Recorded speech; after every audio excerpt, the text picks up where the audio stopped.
اعوذ باللہ من الشیطان الرجیم، بسم اللہ الرحمن الرحیم۔ نظر بد کا دم۔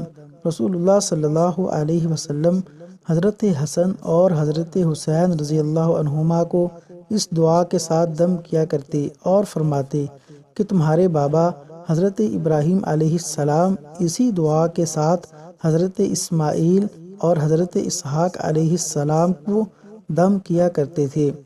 اعیذکما بکلمات اللہ التامہ من کل شیطان وہامہ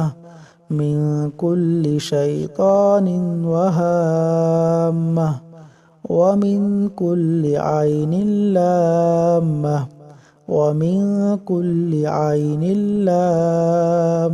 ترجمہ: میں تمہیں اللہ کے تمام کلمات کے ساتھ ہر شیطان، زہریلے کیڑے اور نظر بد سے اللہ کی پناہ میں دیتا ہوں۔ صحیح بخاری، حدیث نمبر 2156۔